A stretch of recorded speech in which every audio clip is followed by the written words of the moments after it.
What's up, everyone? Welcome to another edition of Darren's Thoughts. My name's Tarun Shetty. These are my thoughts. Hope you guys are doing well. It's Wednesday night. I am clearly aware I look like shit. I know that. I also have an eye infection. My eye is slightly swollen. Luckily, my dad is a retired ophthalmologist, so I am taking drops. But hey, just go with me, people. Go with me. Keeping low this week from comedy. Family's in town, but I am booked tomorrow in Sarasota. Huge in Sarasota. I'm sure that show will sell out. I'm sure. No, but I hope you guys are doing well. I just want to talk a little bit about. I was doing that show on Sunday, and I had a great set. I don't know if you guys are aware of that. But I remember getting off stage, and I was like, man, this is kind of worthless. Like, nobody even cares how I do here. They really don't. And the headliner I was talking to, I guess didn't like this comic named Kayvon. Kayvon's this half Persian comedian, and I know Kayvon. Right, I started doing comedy with Kayvon, back in the day, and I did spots on Kayvon's shows, in Hollywood. But I guess over pandemic he went super alt-right and just made a lot of enemies. And he's also selling tickets because he's like blowing up on YouTube, like much bigger than me. But this isn't about Kayvon. But a lot of comics have like a political side. Like I'm friends with Steve Hofstetter. Steve Hofstetter's another big Facebook guy, YouTube dude. He was roommates with my boy Adam Hunter. And both Kayvon and Steve, if I were to see them, I'd be like, hey, what's up, guys? How are you? We'd shake hands. Maybe even hug them. I mean, I don't know if I feel up to it, but they're friends of mine, and I feel like comedy, like whatever you believe in, and I think those two guys actually, believe in what they preach. But there is this thing in comedy now. It's so hard that I feel like people are just faking whatever it takes to, have any fans at all. Like even on TikTok, you see so many guys creating these characters. I mean, this has come from a guy who did Bobby Khan, but I'm talking about like creating these personas because I feel like fans are kind of looking for like echo chambers who kind of, like mini leaders almost, like mini cult leaders, like even podcasters, like they're kind of like the voice of reason for fans, and people want to support their idols, and they get sucked into these little like vacuums.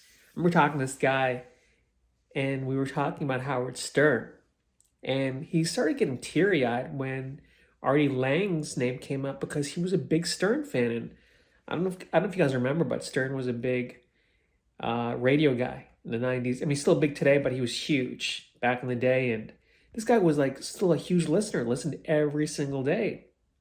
And it just got me thinking about how much of an impact we can have on our listeners and fans. And I think we have a responsibility to some extent, or I think that. I mean, I hope like when I meet my fans on YouTube especially, that I am who I am. Like I try to be real on this YouTube channel. I mean, do I wish I had more of a slant, right, in my comedy? Yeah, sometimes. I mean, but look, my idols growing up were like Drake Sather. Drake Sather is this comedian. Look up his old Lettermans. He wrote Zoolander. Terrific joke writer. Whenever I get discouraged, I always watch Drake Sather's stuff, and just had a really edgy point of view. He also shot himself in the face. So I'm not too far off from Drake Sather. But look, there's a reason why you don't know Jay Leno's politics, right? Jay Leno was a guy who never wanted to be identified on the right or left. There's a reason why a lot of those guys in the 80s, right? Like they were just known for being funny, like Seinfeld, Gary Shandling, Roseanne Barr. Like they came up because they were funny personas. Now in comedy, like the world is so divisive. I think if you just choose a side, and a lot of times people fake choosing a side. I know this guy, I'm not going to say his name, but I remember him telling me very clearly about like just how if you just go on one side, you can get those fans. And he was absolutely right. And now he's huge. He stopped doing comedy. If you think about it, if you really think about it, joining getting cast on a sitcom, you're joining that brand, the TV show brand, right? If you if you are on TikTok and you create a persona, like you create a brand for yourself, like it's marketing, right? You got to choose something that people can hang on to, right? That's the state of comedy now. There's so many comedians. There's so like I go to these open mics sometimes and I see all these comedians. I can't even tell who's who. Like I mean, they're all the same to me. It's like, what the hell? At least like my skin is a different color on stage, but I never have made that my act where I'm like, oh, I'm the Indian comedian, like wear like a turban on stage. Like that's never been my thing.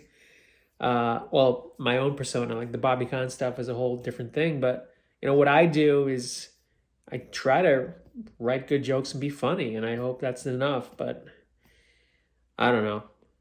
I might be chasing, I might be just chasing my own tail here, but that's what I see in comedy. I think it's all about selling tickets, and unfortunately, we're all in this big vat of quicksand where the bookers have a lot of control. We're all underpaid, and you got to figure out anything to move forward.